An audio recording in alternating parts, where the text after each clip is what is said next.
fitoeram-pitsaboana etsy andotam-penaka herinandro misy kafana tsy misy fandaminana matotra.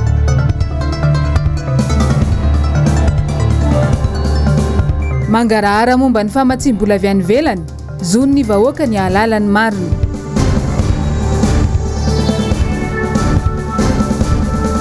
Volavolan-dalàna mifehy ny mpanohitra tsy tonga teny amin'ny antenimiran-doholona.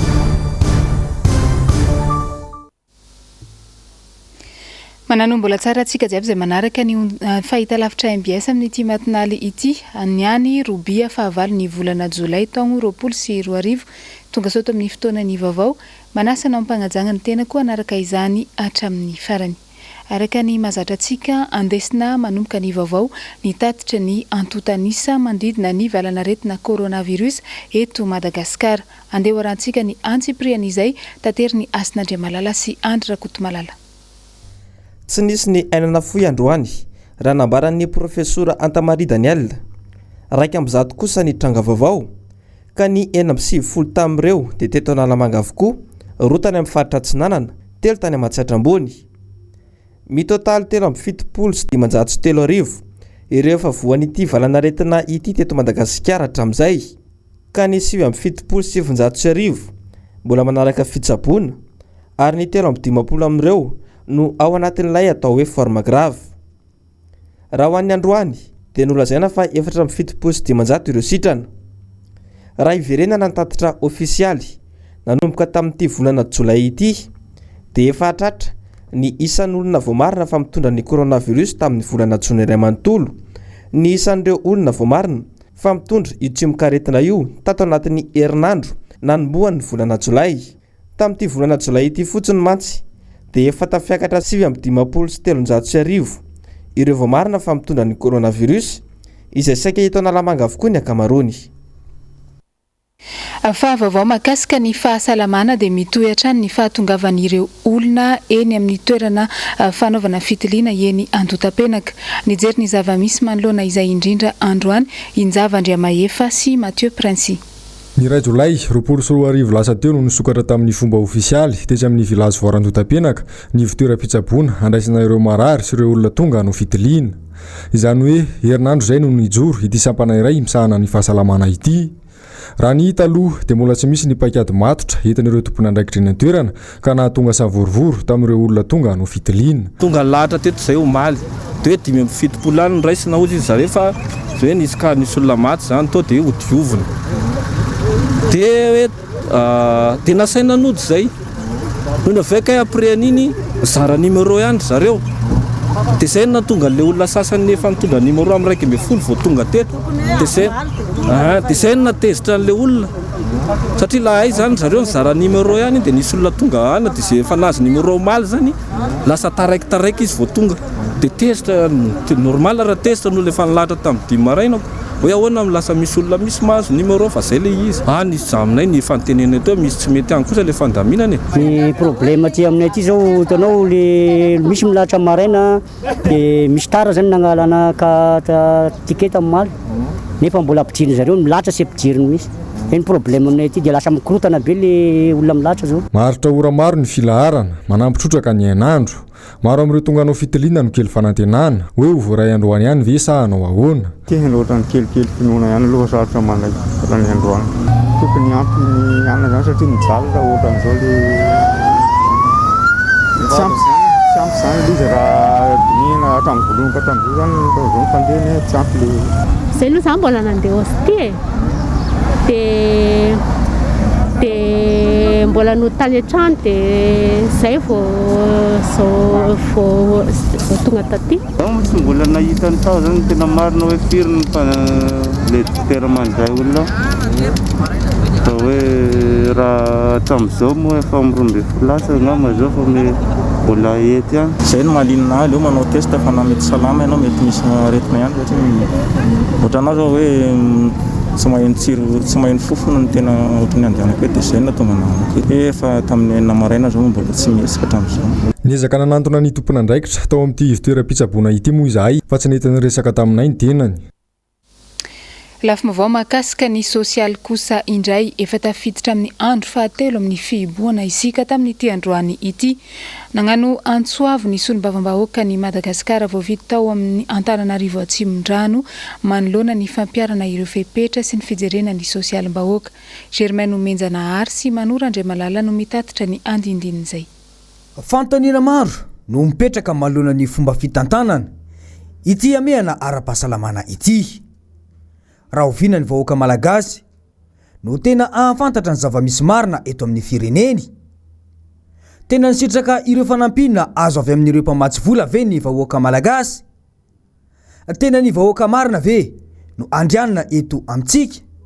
Tena takiny ny vahoaka amin'izao fotoan'izao ny anomezan'ny fanjakana fanazavana ampy amin'ny fampiasana ireny famatsiana azosika avy any ivelany ireny ary koa ny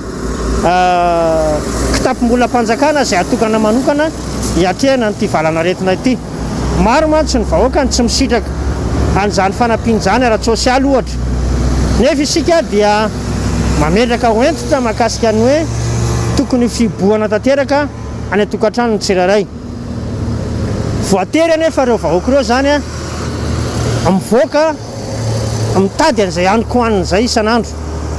Ka tokony handray fanapahan-kevitra ny fitondram-panjakana ny mitondra famatsiana ara-tsosialy ho an'ny vahoaka ary koa mitondra ny fanazavana ampy mahakasika ny fampiasana ny vola izay azosika avy any ivelany.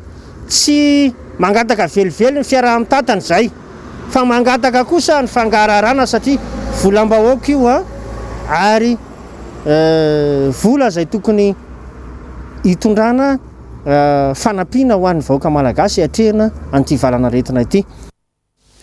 Vaovao avy eny amin'ny lapa maitso ny Anosikely eny no etsika manohy ny vaovao amin'ity androany ity.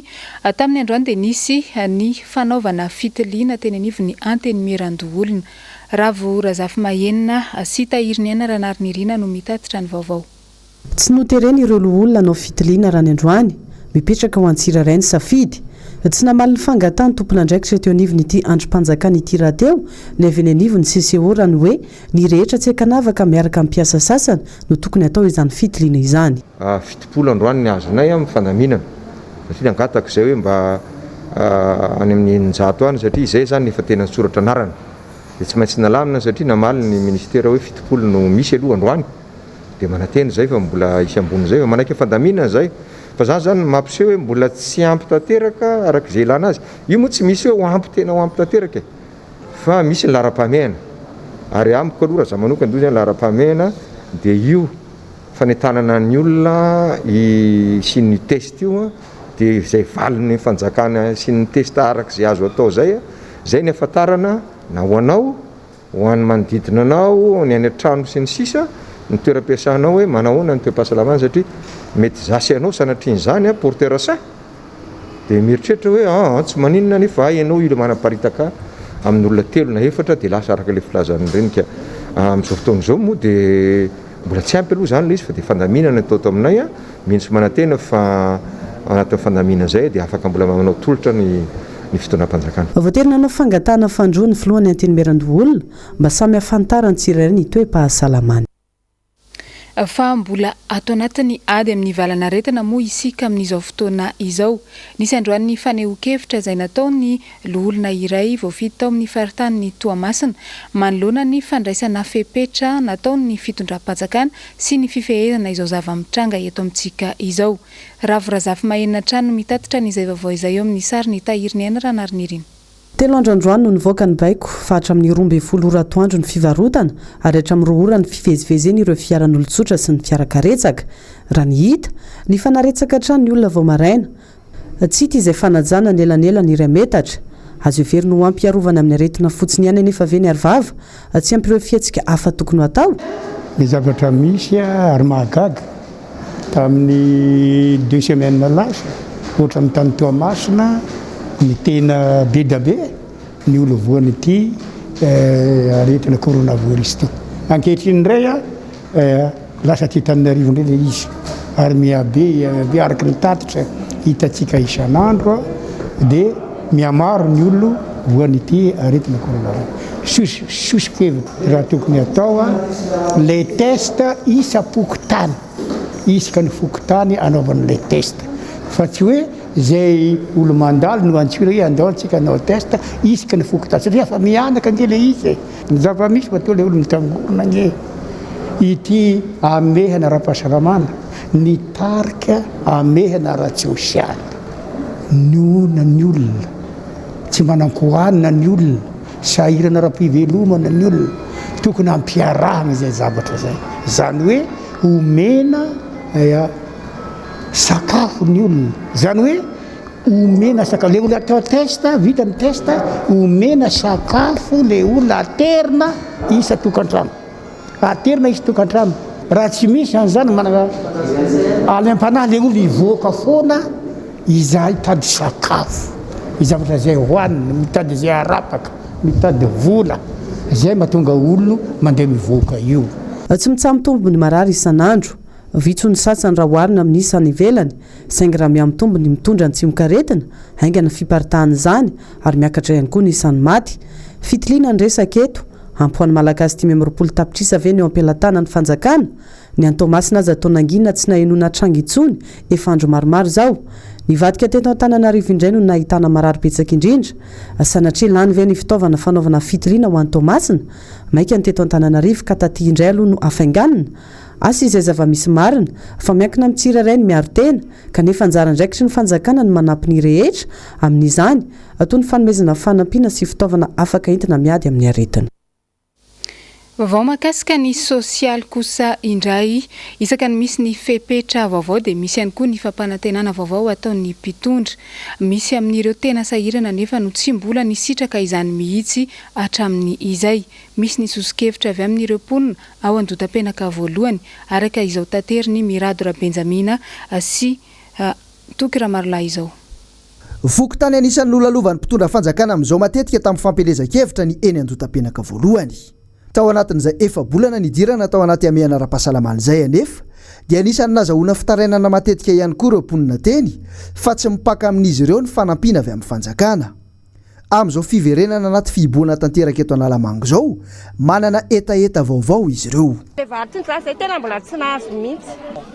Zay zany sahirana amin'ny mpivarotra be fihetsika ty dia mba metaetanay zany mba tena isaka ny tokantrano ilay ana fa tsy miapitapita hoe atsy na erofa mba raisinay amin'ny zay isaky ny baravarana le zatra omenanay. Netaketako zany dia tokony aterina isakita isa tokantrano le fanampiana satria vao maisa indray miparitaka be le tangorona be olona maka le fanampiana dia tokony aterina isa tokantrano.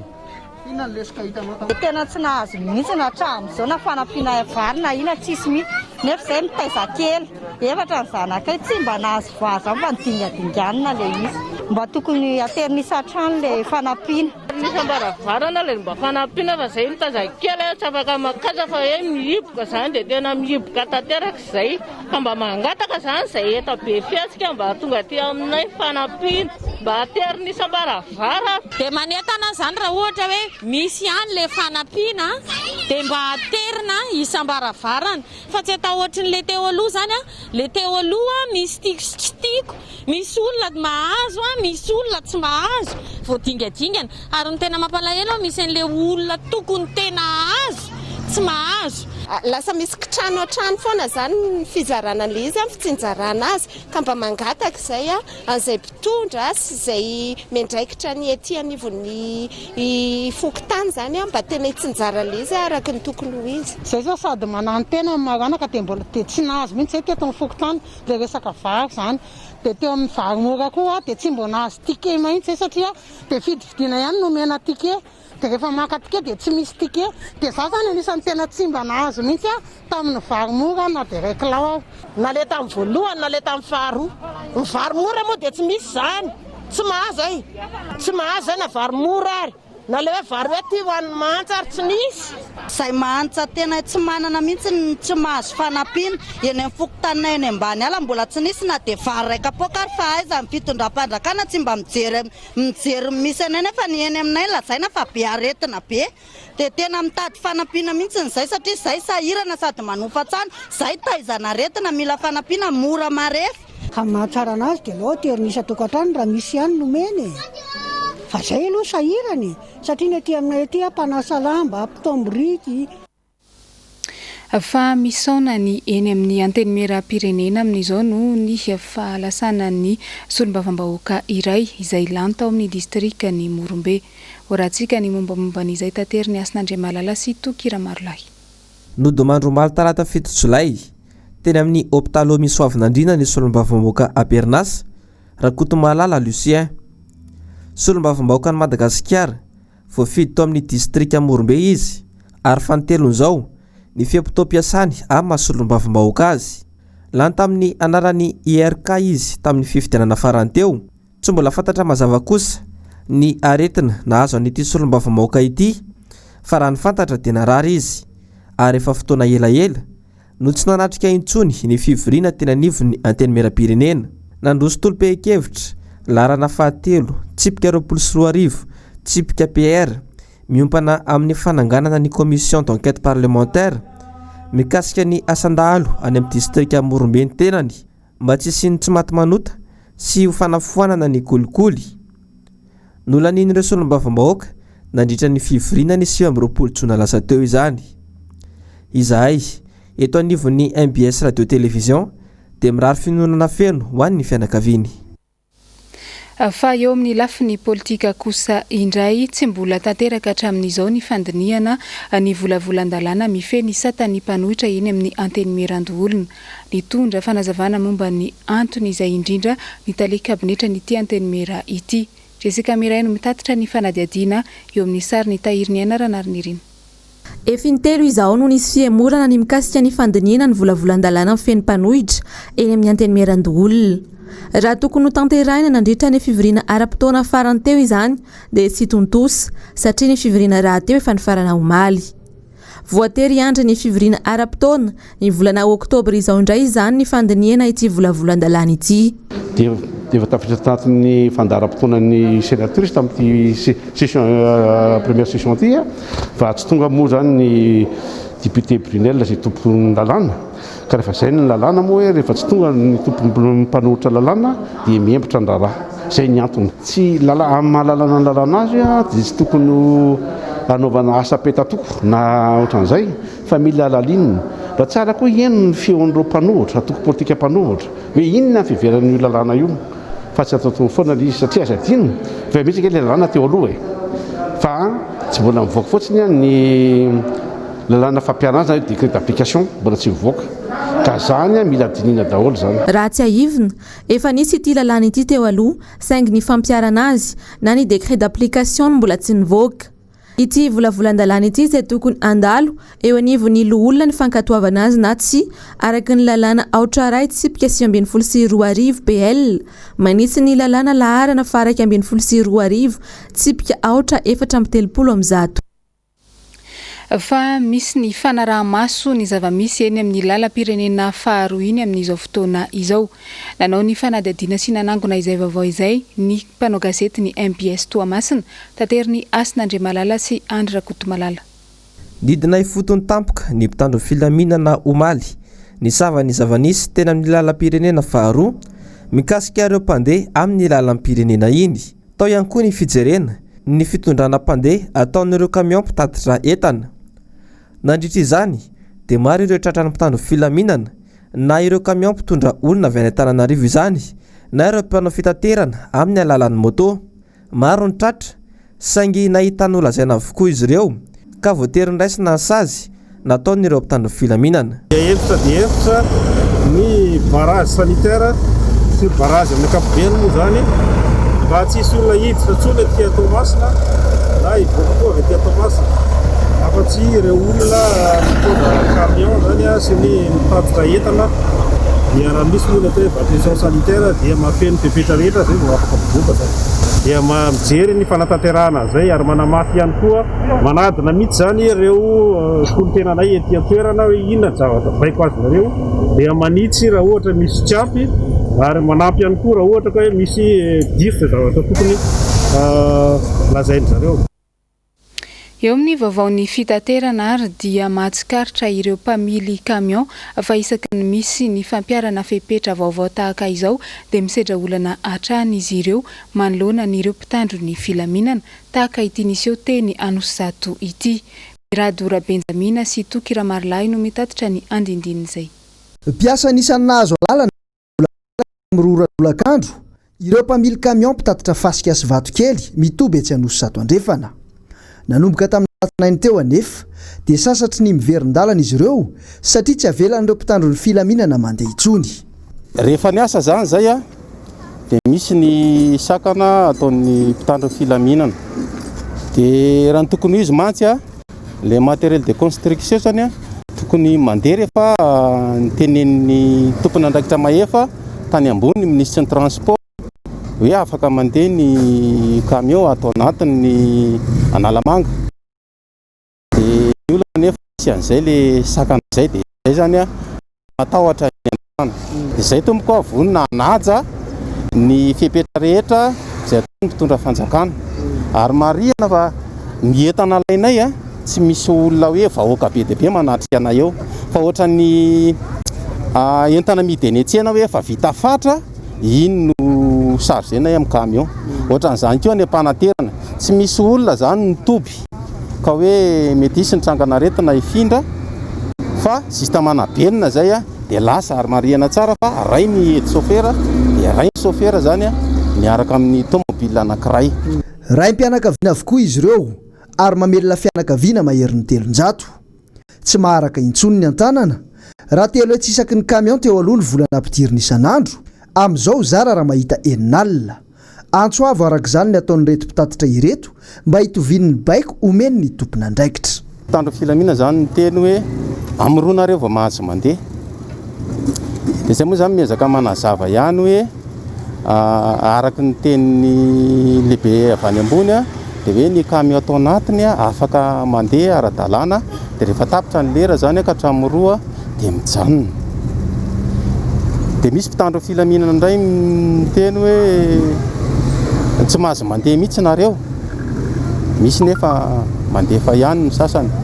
Dia tsy hoe le formation azony zareo mihitsy hoe zany tsy mitovy fa ny angatana zany mba hitovy le rindran-damina zany mba hahafahanay mandeha filaminana. Fa na izay mandeha zao raha dia mitaitaina zao ny camion dia efa mijanona. Efa tsy mandeha intsony zao ireo camion ireo fa mijanona. Eo amin'ny vaovaon'ny toe-karena kosa tato anatin'ny enim-bolana izay dia tsy nitsahatra ny totongana ny sandany ariary teto amintsika. Inona no antony mahatonga izay? Ahoana ny fiatraikany eo amin'ny fiainana andavanandro ary inona no mety vahaolana? Andeha hoarantsika ity fanadihadiana nataony Jessica Miray ity araka ny resaka ny fanaovany tamina mpahay toe-karena iray. Mitony fitotonganan'ny sandany ariary hatramin'ny fiantombohany ity taona ity. Tamin'ny volana Janoary 7,4 ariary ny sandany €1 ary 3,703 ny $1. Androany 8,704 ariary ny sandany €1 raha 8,703 ariary ny $1. Tao anatin'izay enim-bolana izay 7,700 ny savery ho an'ny ariary mita amin'ny euro raha 2,700 ny savery mita amin'ny $. Miakatra io ariary io rehefa betsaka ny vola vahiny miditra ao amin'ny banque centrale. Midiny io ariary io ny valeurany io ariary io rehefa kely ny vola miditra vola vahiny marimarina kokoa ao amin'ny banque foibe atsika dia midiny io ariary io. I Madagasikara nefa tsara marihana fa firenena mpanafatretantsika. Itsika zany ny mizana mpifandanjam-pandoavantsika na ny balance de paiement antsika dia balance de paiement marefo natao alohan'ny Covid, indrindra tratran'ny Covid. Ankoatra ny fiakaran'ny vidim-piainana, manao fitotongana ny fiainana ihany koa ny mpahay toe-karena. Raha enim-bolana antsika dia ho tapitra ny 24 zany hoe trimestre anankiroa, 3 volana anankiroa. Raha mijery an'ilay loi de finance rectificative eritreretin'ny fanjakana ho ampiarina dia hita fa mirona bebe kokoa any amina fananganana fotodrafitrasa ilay plan Marshall. Nefitsika tadidio fa raha ny fiakatry ny tany tratran'ny valanaretina Covid-19 dia miakatra. Tokony manana tahotra mampahitokarena manana tahotra isy fijotsoana na produit intérieur brut indroa metona mialalina de mialalina tokoa ao anatin'ny 3 volana roa mifanisy. Izay lay faritany ny pahitokarena hoe recession économique. Zany hoe manana tahotra ara-toekarena ny pahitokarena amin'izao fotoana izao raha ny fomba fijery azy fa isy fantrana lalina ateraky ny recession économique eto Madagasikara any amin'ny farany taona 2020. Piroboroboana ny famokarana eto an-toerana no vahaolana voalohany amin'ny fampiakarana indray ny sandany ariary mba hahafahan'ny firenena manondrana ny vokatra vokariny. Eo amin'ny vaovao eo amin'ny sehatra iraisam-pirenena dia niteraka savorovoro ny famerenana indray ny fihiboana tany Belgrade ny couvre-feu azafady tany Belgrade nisy mihitsy ny fifandonana teo amin'ny vahoaka sy ny mpitandro ny filaminana vokatry izany. Andeha aratsika ny antsiprian'izay nangony ny Rina Fanirso. Vahoakan'arivo no tonga nanao fihetsiketsiahana tao Belgrade taorian'ny nanambaran'ny filoha-pirenena Aleksandar Vučić fa mivehiny indray ny couvre-feu any an-toerana. Araka ity fanambarany ity mantsy nilaza ny filoha tany an-toerana fa fomba iray edina amin'ny fianaky ny virus ny famerenany indray ny couvre-feu. Tsy nanaiky izany anefa ny vahoaka any ka nanao izao fihetsiketsiahana izao. Fametraha-pialana Stop Vučić izany ny etsim-panoerana nataon'ireto vahoaka ireto fa nampin'izany nitora-baton'ny mpitandro ny filaminana ireo mpanao fihetsiketsiahana. Sarotra ny fanaparitahana ireto olona marobe ireto noho izany voatery nampiasa bomba mandatsa-dranomaso ny mpitandro ny filaminana. Ny alin'io ihany koa voatery nasiana polisy hatrany natokana hiaro ny parlemanta teny an-toerana. Horonan-tsary natokana ho anao sy nomanina ho arahanao eto amin'ny fahitalavitra anio alina ny mitondra ny lohateny hoe Transformer The Last Night izay ahitana ny mpilalao sary mihetsika Mark Wahlberg sy Anthony Hopkins. Dia izay ihany koa no nametrahako ny veloma mandrapitafa ho amintsika jiaby misaotra anao nanaraka ny vaovao hatramin'ny farany. Samby tsara tompo klasy tompo vavy.